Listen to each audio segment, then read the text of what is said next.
Hey, what's up, everybody? Welcome to the HollingsWorthless podcast. This will be for Wednesday, February 12th. As always, I'm your host, Big Irish J, and doing a swapcast with my boy, Matt Cole. Hey, everybody. This is also the Honest Ignorance podcast, bringing it back. Third time's the charm. Has this gone away? And then No, this podcast right here is actually dropping next week. Oh, gotcha. It has gone away. When I got put under house arrest, I couldn't have people over, and that's when I stopped doing it. Yeah. So it's been a little bit, but a lot of people have been hitting me up to get it going again. We got some crazy episodes. Like, I used to talk to the guy that picked up dead bodies. Jesus. And all sorts of crazy people that live their lives outside the normal, and that's why I got you on here. Yes, sir. So if we're doing a And swapcast, my listeners are going to be like, we know all this shit. But they really know all this shit about your life already? Maybe. We'll see. All right. Well, let's all right. If everybody knows, since we're doing both of this, let them know where they can find you on social media. I'm at Big Irish J on everything, BigIrishJ.com. I'm at Big Irish J on everything, and my podcast and is the This is going out HollingsWorthless. next Thursday. So, do you want to promote anything after that? You know what's funny is, for my guys, this weekend I'll be in Pleasanton, competing in the Bay Area Black Comedy Competition. No shit. For the third time. Is it always in February? Yeah, and it went away for like 6 years. But I'll probably be at Stand Up Live this coming weekend. If you're listening to this on Matt Cole's, it's so 2 weekends away. If you're listening on HollingsWorthless, Stand Up Live is in Arizona, by the Phoenix, way. yes. Yeah. Possibly opening for. I can't say yet because I don't have it. I'll just look for me at Stand Up Live possibly in 2 weeks. Go to BigIrishJ.com. It'll be on my calendar. Nice. My name is Matt Cole. You can find me at all things at Matt Cole Comedy, MattColeComedy.com for dates. Unfortunately, I'm very injured, so I will not be on the road at this time. But if you guys are in Orange County, I run amazing shows. Hit me up. Yes. Come out and see me. We could do a lot of stuff. I was just at Irvine with Gareth last weekend, and we got some fun stuff. We're doing a show in just a couple minutes here, so let's pop this one out. Dude, so I really wanted to talk to you about your beginnings in this because I just turned 40. I had an early midlife crisis, and I got into comedy. And when I was talking with you, not that I look at you as like a mentor, but I definitely look at you as like an example. Oh man, I'm sorry. Well, and not to like stroke your dick or anything, but I watch you out there headlining clubs. I see you traveling. I see you writing for TV series. I see you getting working as a comedian. Yeah. This is your only job, right? Yes. That's my goal, is to get to that level where I can pay my bills doing comedy. So funny you say that because it's me and a buddy were just it's all white comics that we vent to each other because which I get. Nobody wants a straight white dude right now in comedy. Which it's fine, I get it, but fuck, what was the point I was going to make? You were talking. Oh no, I was talking to my buddy. Like, I remember. So you're 40 now. Just turned 40 October. And you started when? When I was 33. So I just hit 7 years into comedy. That's great. I started when I was 36. Wow. Okay. Yeah, August 28th, 2008 was the exact date. First time I went up. Kennedy's Midtown Scotty Lombardo show. Shout out to Scotty Lombardo. But me and my buddies, I've talked to a few of my buddies. Like, I remember being in front of Nick's Comedy Stop. That's in Boston. So you started in Boston? I started in Boston. Okay. And, so there's some comic is headlining the weekend. His name's on the marquee, Nick's Comedy Stop. You don't know the name, right? You go in, you watch some guy, you don't know him, and he's crushing. And I remember back then, I'm like, wait, you can just travel the world or the country doing stand-up and make a living? And I remember back then, I was like, if I can just ever get to that level, I won't need anything else. And then you do get to that level, and you're like, oh, no, you always want more. More, yeah. Which is, I think that's a good thing. I look at, like, Kevin Hart. Did you see the documentary on Kevin Hart? Yeah, but he's been so fucking driven. That's like, he's like the only comedy mogul that's ever existed. That's a huge example. Yeah. To me, I look at guys that are like selling tickets to clubs, not just getting paper, to guys who sell in theaters. That kind of level. Kevin's a whole nother level. Well, the thing I took from that documentary is just his drive and his hustle and like say what you want about his comedy if his comedy is not your thing, but the things that I love about Kevin Hart is bust his ass, fucking. And I like when I first started, I always said that some people think I'm funny, some won't. I can't control that. Only thing I can control is how hard I work, and I don't want anybody to outwork me. Is what I always used to say. And so, like, I love how hard he works, and then also, I love that his crew. He took care of his crew. Well, that's another thing that's been happening lately is you see a lot of these comics, especially in the headliners, bringing up young guys that were friends with, guys they think they're funny.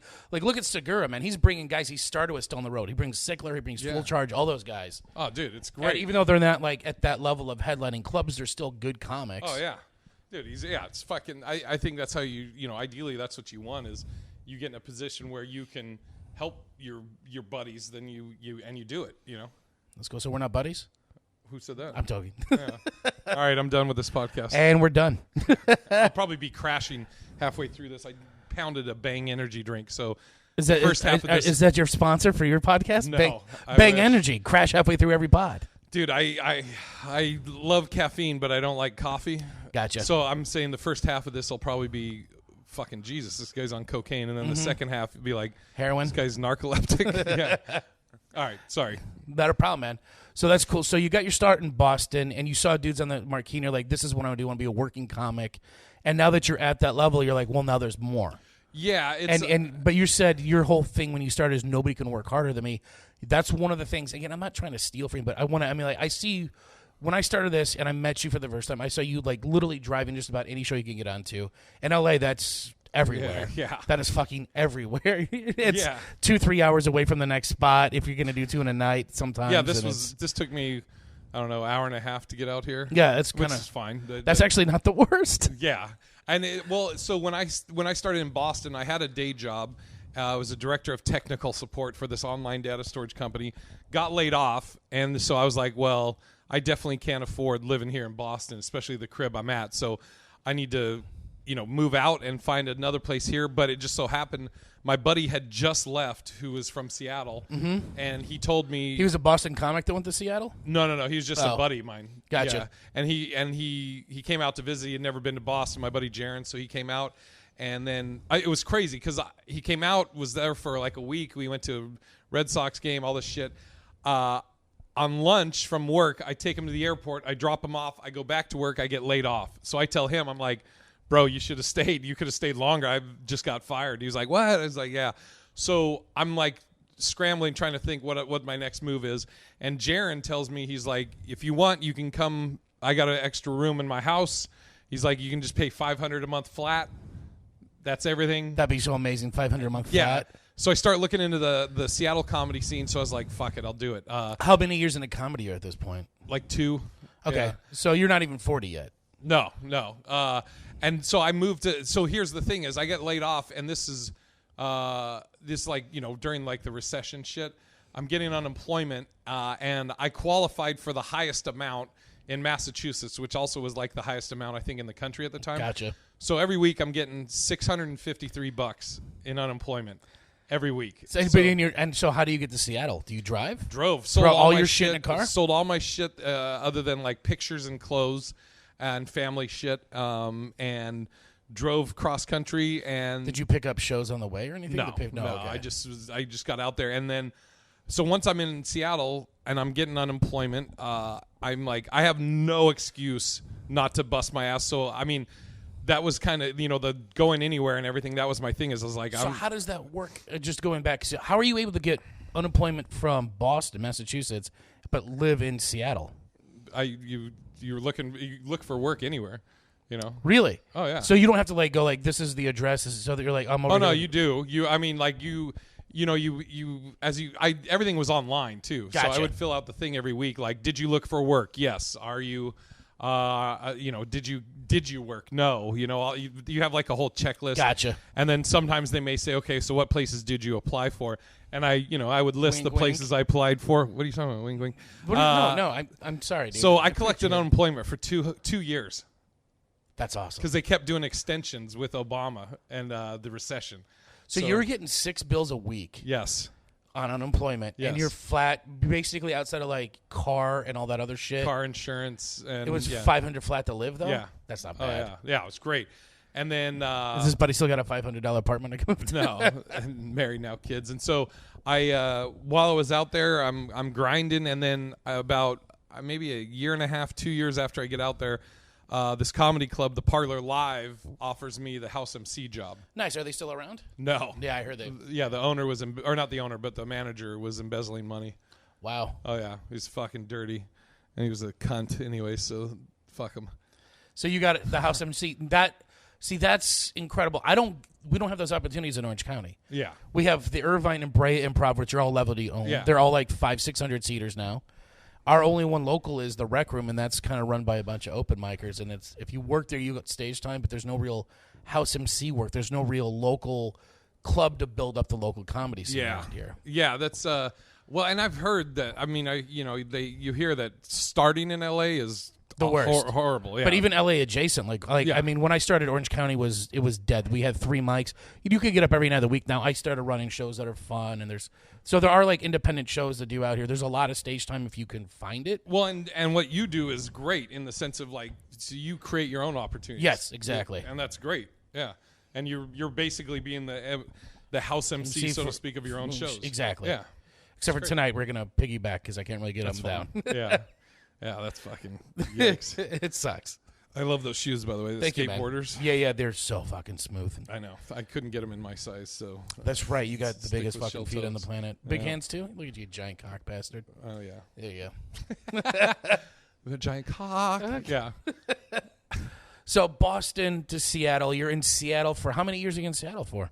Like 4 or 5, and then moved down here after that, and then now. House MC job. I mean, obviously you got in front of your House MC at a big club. At the time, was it an A-list club? They were bringing big names? It was the best club in the Northwest. So Oregon and Washington at the time. Now since then, there's been other A clubs. There's a Helium in Portland. There's Tacoma Comedy Club in Washington, and Spokane, Washington. But yeah, every weekend I'm working with the biggest names in comedy. I mean, I worked with Richard Lewis to fucking Larry Miller to Louis Anderson to, I mean, you name it. A lot of these guys I worked with when they were before they blew up. Brian Callen, dude, that's great. Yeah, Brian Callen way back in the day. I remember he comes into the green room and he goes, "Hey guys, is there any place around here to come?" Like, what the fuck?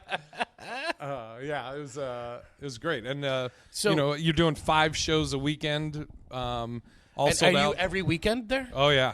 So you are, when you say House MC, it's not like a rotation. It's you're the guy. I was it. Before me, there was a guy, Justin Ruppel, buddy of mine. He tours a bunch. Justin? I do. I know him adjacent.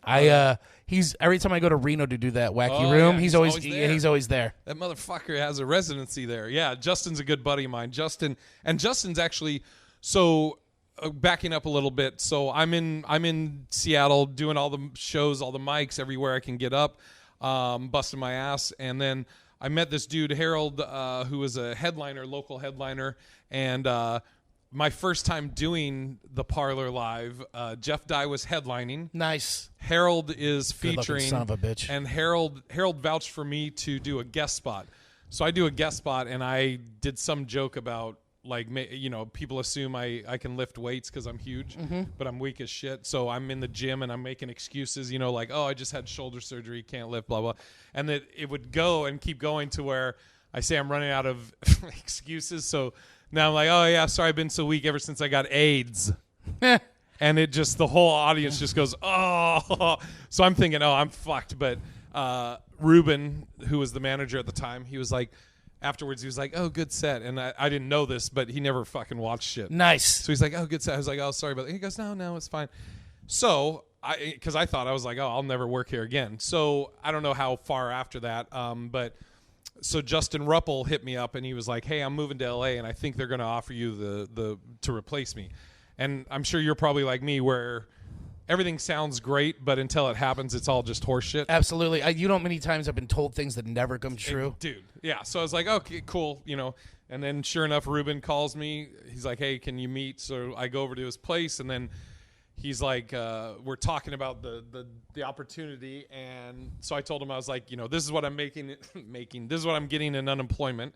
So I was like, I need to make that at least, which they matched, or they went above it. Wow. I had fucking spicy shit. I know that. It looked like you just maced yourself. And then now it's in my eye. Well, you don't have to see to talk. True. I thought you were actually tearing up, getting upset by this. I'm like, wow, this really meant a lot to get the MC job, huh? Yeah. So then they matched it. And they got like, emotional. So he's like, how much? I tell him, he's like, okay, we'll do this much. I'm like, cool. And then Justin, he usually wears a blazer on stage or dresses up. And I told him, I was like, 2 other things. I go, 1, I'm going to do other shows. Like, I'm not going to just do the parlor those 3 nights and then that's it. I need to do other. He's like, that's fine. And then I said, like, the last thing I go, I'm not wearing a suit or a blazer. I'll just tell you, that's not me. That's not my persona or my stage thing. And he's like, no, that's fine. And then the other thing that was a trip, I remember him saying this, is he was like, I usually don't want my MCs to swear, but he was like, it's like almost endearing the way you do it. So I was like, fucking A. All right, cool. Fucking A. Just that Boston whole fucking, so I was like, fuck it.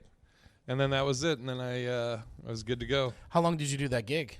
Like 2.5, 3 years maybe. Every fucking weekend you're the MC guy. They didn't bring anybody else in. No, I started like sometimes I would get shit where I would go out on the road or I'd be gone for a weekend.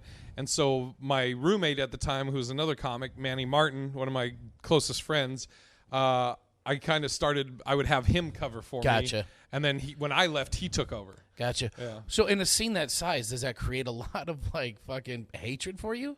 I mean, like you jump in and a couple years later, you're getting the spot of you. I guess everybody wanted at the time. There was one local headliner, this lady that, like, I remember I was roommates with Harold. She's talking to Harold. Harold has it on speakerphone, and she's like, "Oh, so I hear he got that." She's like, "He won't last 2 weeks."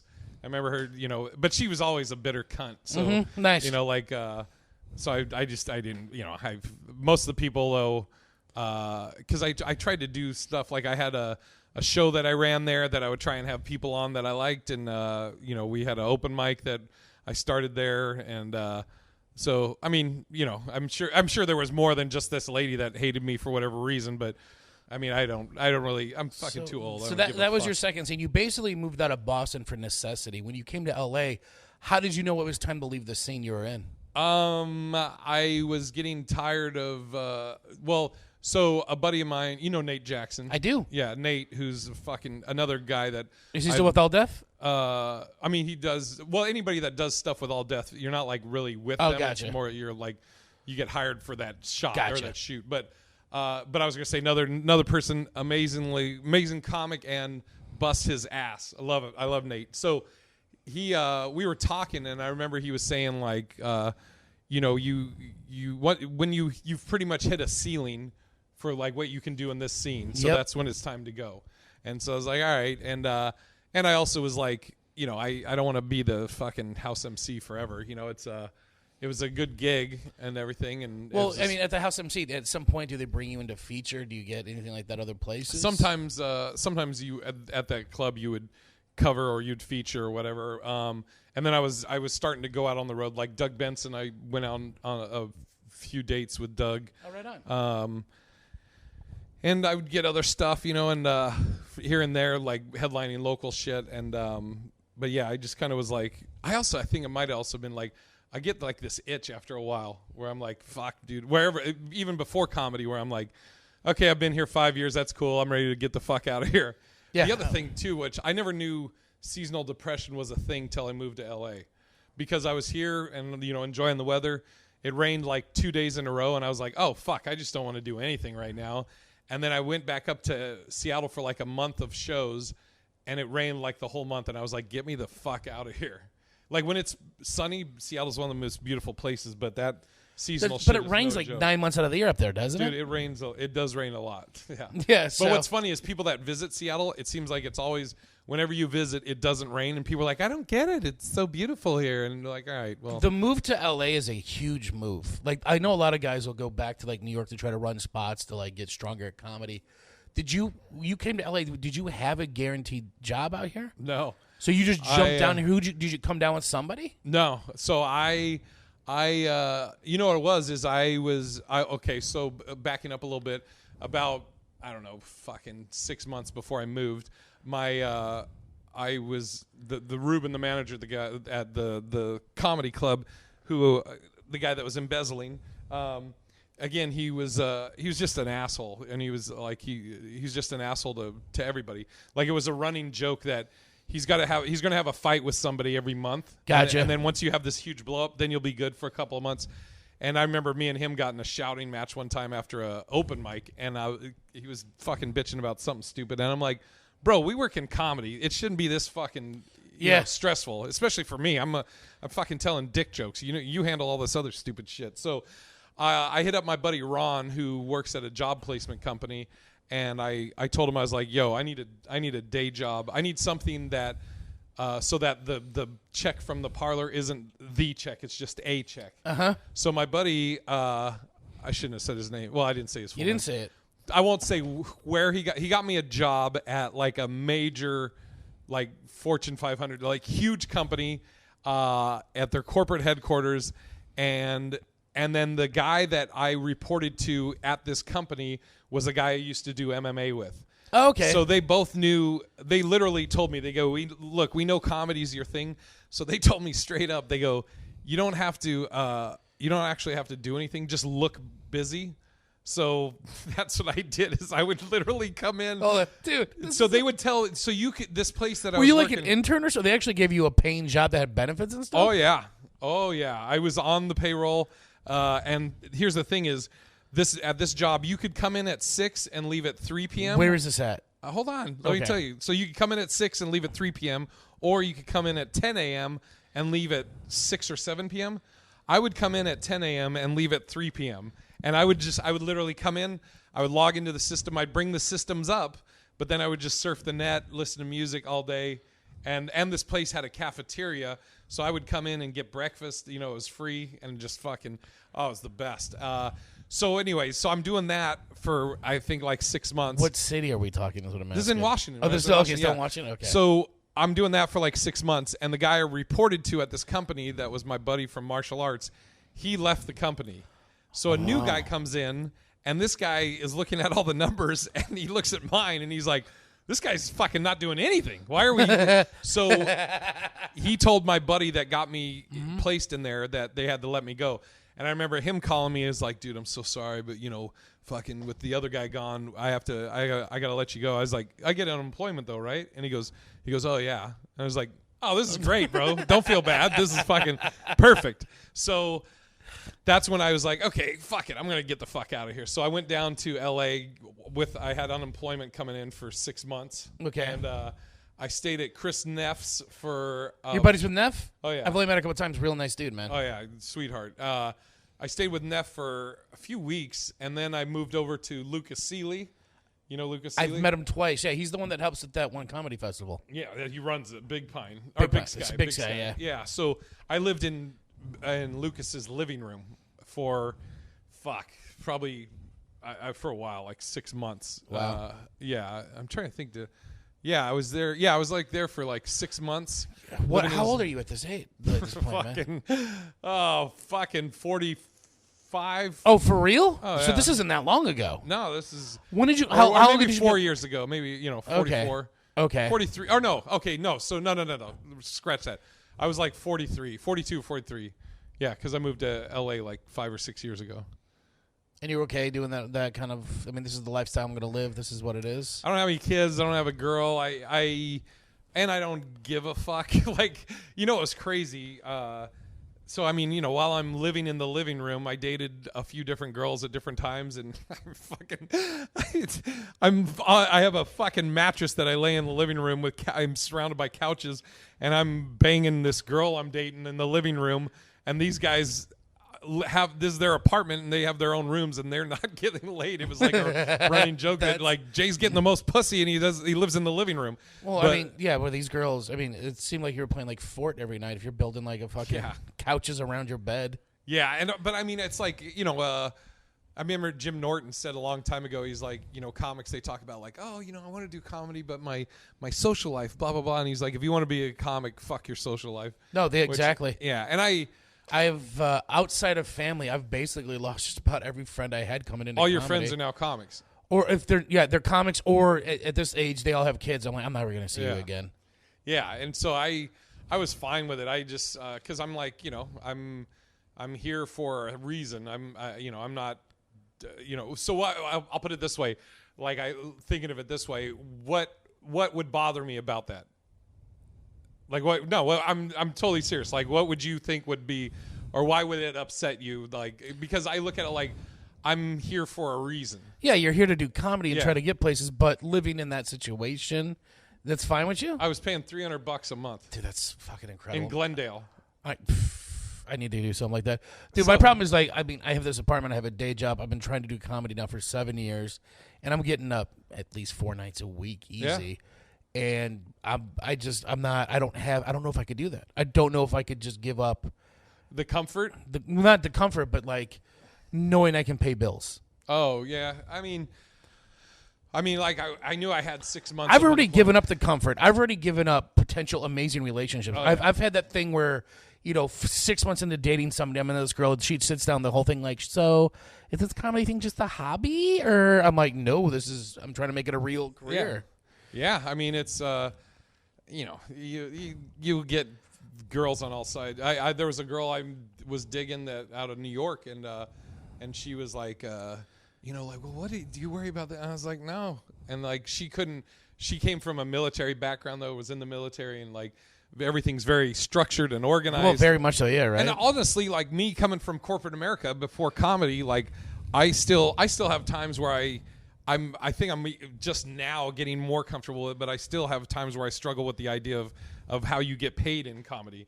Like you may have a month where you're fucking killing it, and then you're like, holy shit, next 3 weeks, I may not have anything, or these don't pay that well, and I'm like, fuck, I got to really make sure I save and handle this money over the next few months. And that's the other thing too. And the thing you got to understand is, let's say you get paid $4,000 a month. That $4,000 isn't yours. Yeah. You're getting $10.99 on that, right?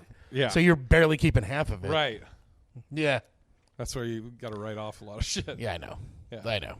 I haven't done any of that stuff yet. And I mean, and I don't know if I say this out loud, but a lot of the stuff I've done has kind of been under. No, you haven't.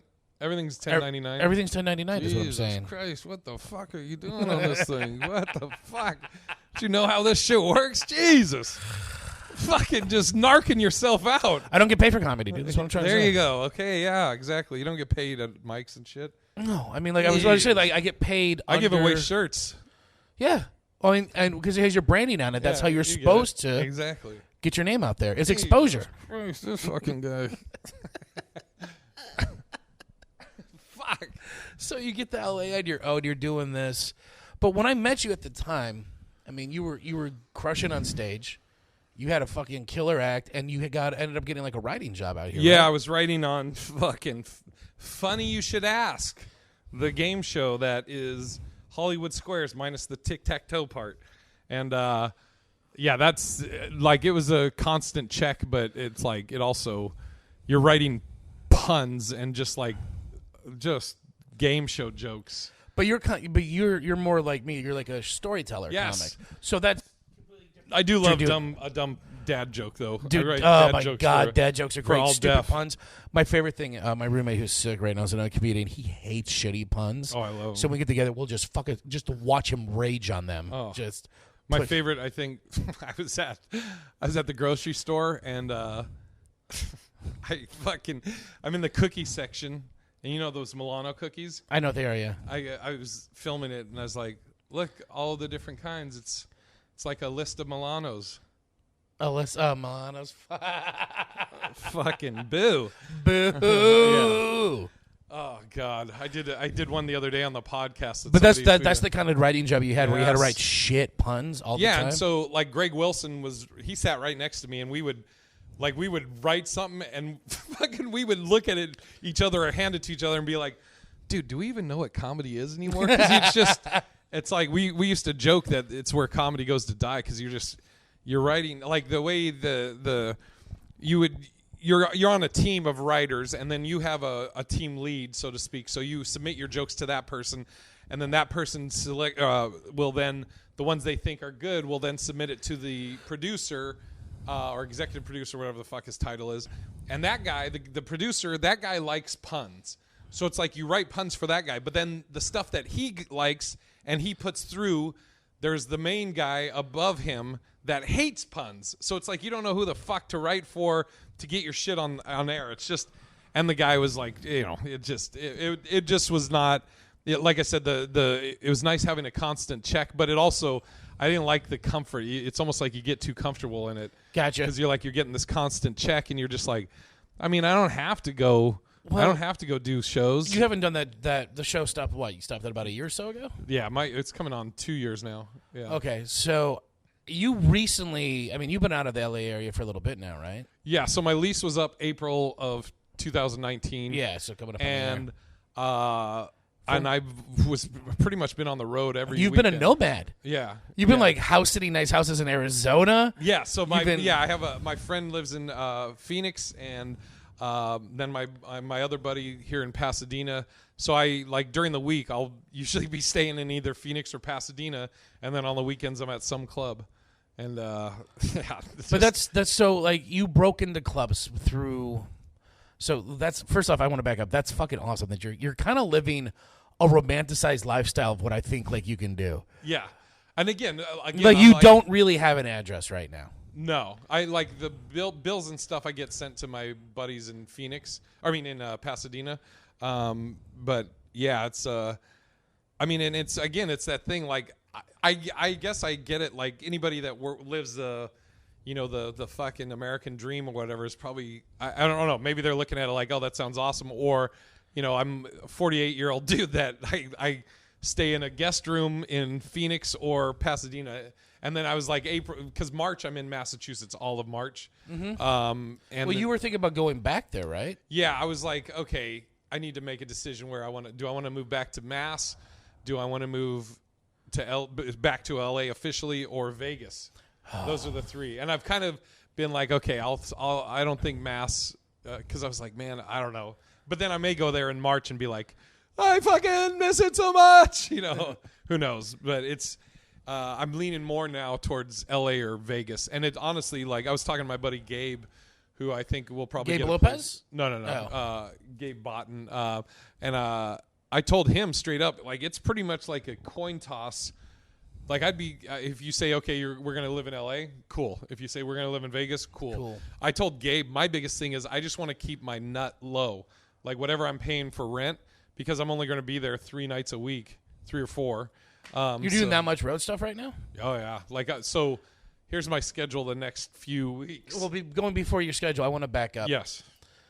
How did you personally start getting into these clubs all over the place? Did you just spam them with tapes, emails? Did you get brought in by a headliner as a feature? All of the above. So some clubs I would the comic strip in El Paso. Joey Medina brought me to feature for him. We were writing on the game show, and he brought me to feature for him and featured for him, and then now I headline it. Then there's other clubs. Isn't Joey Medina one of the original Latino Kings of Comedy? Yeah, Kings of Comedy. And then there's a lot of clubs that I off of cold emails. Some of them I'll do where to get in, I'll be like, okay, can I headline an off night and then feature on the weekend? A lot of stuff has happened like that. I was doing a run of shows through Canada, and I was supposed to feature at the comic strip in Edmonton, Alberta, Rick Bronson's, and the headliner just happened to be sick or couldn't make it. So I ended up headlining the weekend, and now I headline all their clubs. That's awesome. Yeah. So all the Rick Bronson ones? Yeah. Good for you, man. Yeah. So obviously if you get your shot, you got to be able to deliver. And luckily I was, fortunate enough to do my thing, Do you think, how many years in comedy are you now? 12. 12. Yeah. All right. Oh, okay. That's awesome. It's so crazy, dude. Fucking just middle of life, let's just take a fucking 180. I worked in corporate America up until that's then. Exactly what I did. My story is I literally had one of my best friends out of college died randomly in a car accident when I was 33, and I'm like, oh, this is it. This is life, dude. And I'm miserable. I was miserable at the time. I had a really, really good paying job, but I fucking hated every second I was there. Quit that job, got the job I have now 7 weeks later, and then started pursuing comedy 7 months after that. Where was your first time you went up? First time I went up was because of I worked for, before I got into comedy, I worked for a dive bar writing thing, and I got brought in as a consultant for some local bar stuff. And there was a comedian on set. I was trying to run jokes on him. His name's Jay Larson. Oh, I know Jay. Yeah. I've done shows with him since then. I remind him. He goes, "Oh, that's great. You should probably take that to an open mic, huh?" So I looked it up. My first time doing an open mic was here in Orange County. Oh, shit. Yeah, it was my first time doing it was literally 7 years ago last month. I was like, do you have the video? I do. I have the video my first time. I do. No, it just goes off without motion. It's just a motion light. Jesus Christ, his light just went off. He fucking. Yeah. I watched too many Nuke's top 5 ghost videos that I was like, what the fuck? No, man, this is one of those houses where we save energy just by not moving. Yeah, Jesus. Freaking you out? No, I did. I actually have a video the first time I did comedy. Don't do the bit because if you're like me, you'll want to put a gun in your mouth. But what is like one of the premises of on your first set? Oh, God damn it. It's so bad. I know. I'll tell you mine. All right. So 7 years ago, the Super Bowl had just happened. It was Harbaugh versus Harbaugh.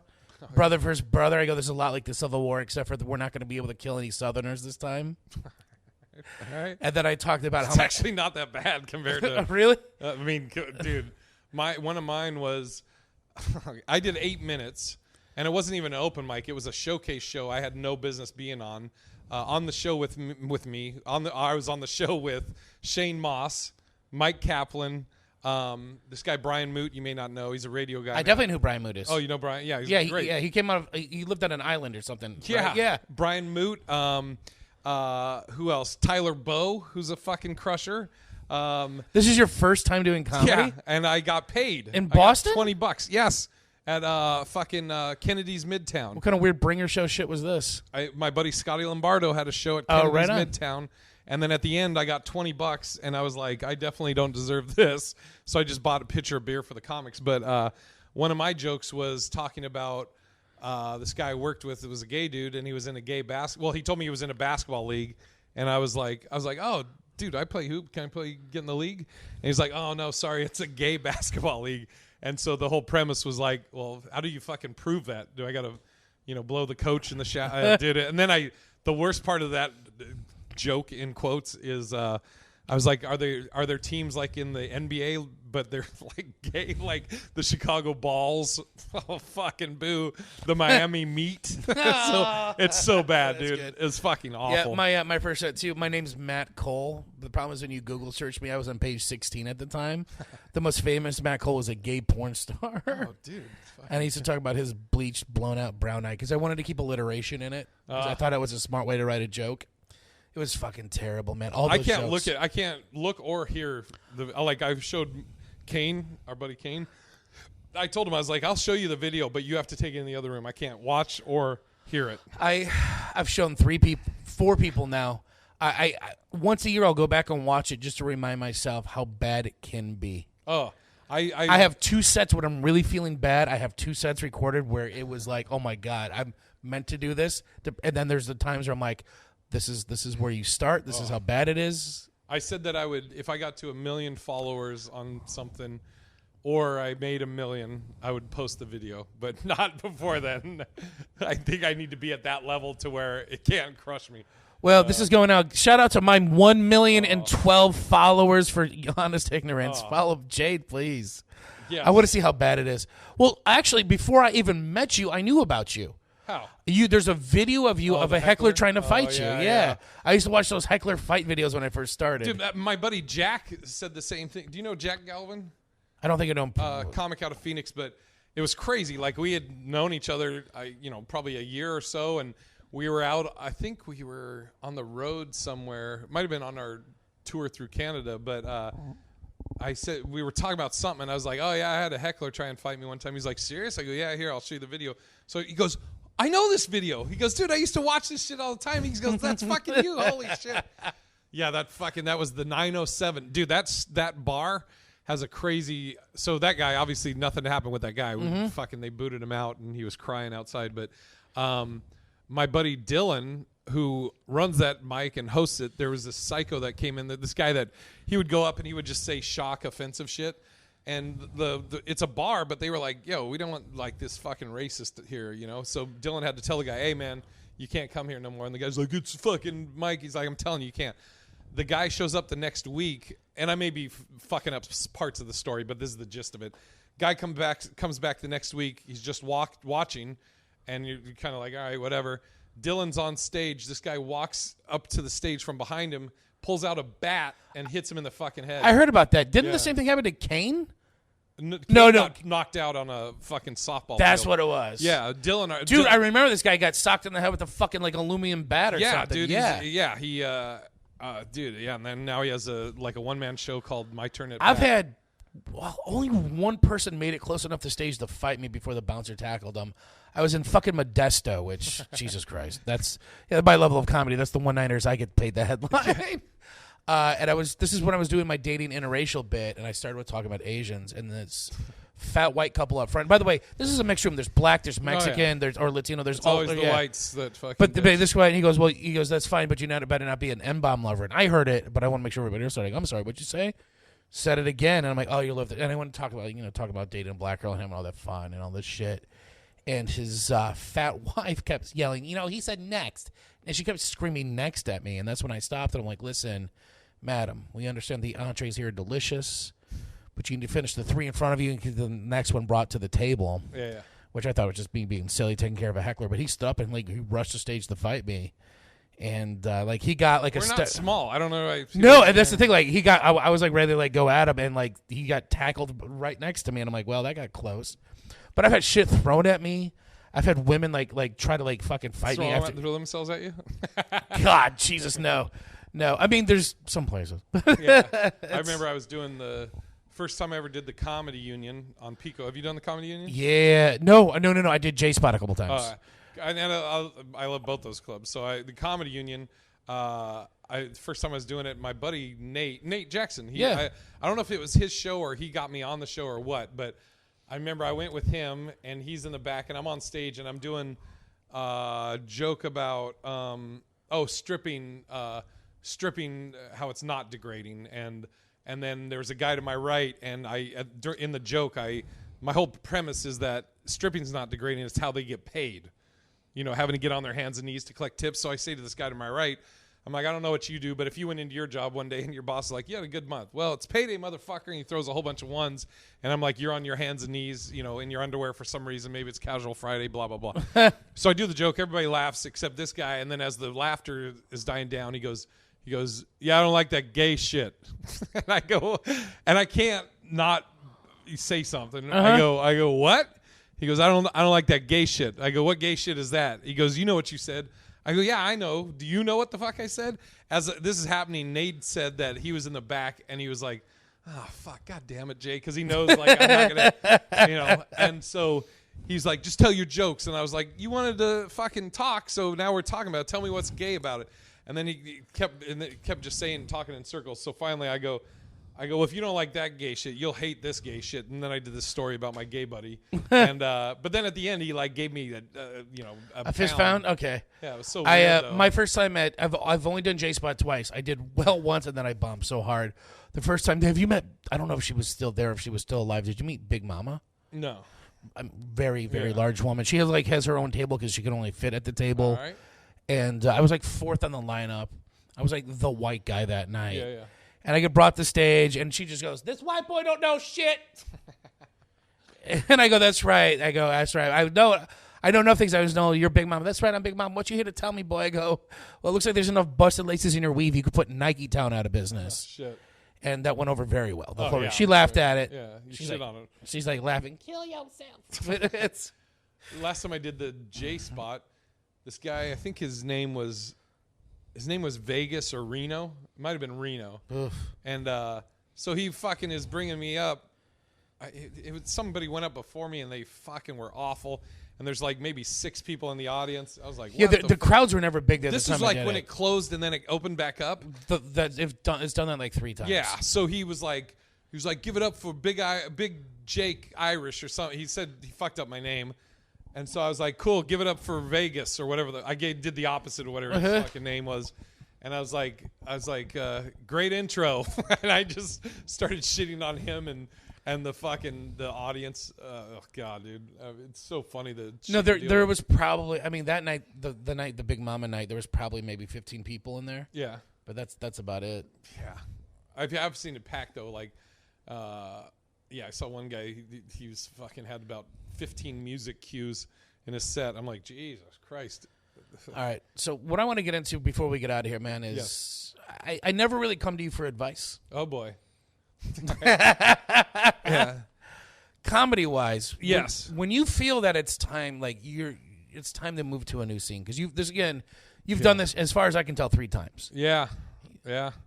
And now you possibly a fourth. And I would say I'm in pretty good in the Phoenix scene now too. Mm-hmm. You know, I've been out there so much, and dude, the Phoenix comics are.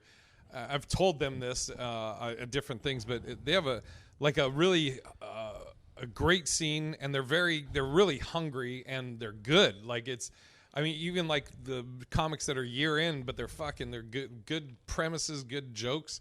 It's which is good because it fucking motivates me, you know. Really good scene. When you feel it's time to move scenes, I mean, you've never held back. Oh, if you're in it to win it, right? That's kind of what you're doing. You're. I mean, I don't know. Basically, what I'm looking for is I'm looking for like the green light. I need someone to give me a thumbs up that like it's okay to say fuck it. I'm done with this. It's time to move on. Well, so I had a chat with Brett Ernst at Tempe Improv. By the way, one of my favorite comics. I sat with him until about almost 3:00 in the morning at the Rec Room last time he was here. Oh yeah, he's the best. He fucking said fuck LA. He's back in like Iowa or Ohio. Yeah. Yeah. That's what I was gonna say. He was like, bro, there's no gatekeepers anymore. You know, it's like I'm the last year and now starting my second year. I'm really trying to focus on. I mean, it's slow for me, but I'm really trying to focus on the social media side of it because like. You know, I'm friends with all these guys that they fucking kill it on the social media side. The Kev on Stage dudes. Yeah, and they're great comics. I don't want to say this like they're shitty comics. They're fucking awesome comics. That's right. You did a run at churches with them. Yeah, Kev on Stage, To Hear More, Tony Baker.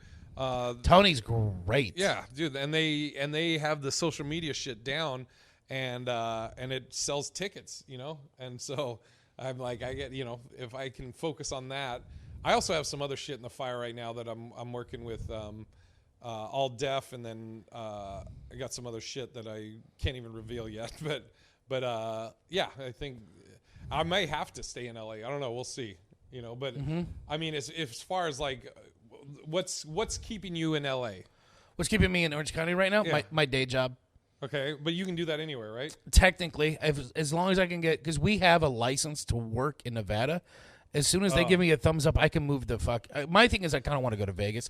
I checked out San Diego, which is a killer scene. It's just... Vegas has an awesome scene. It's an amazing scene. Dude, you have so many clubs. They're opening up 3 And more. they have, exactly. Jimmy Kimmel's just open, and I have enough friends out there that run shows at these clubs. Like, I've been out there...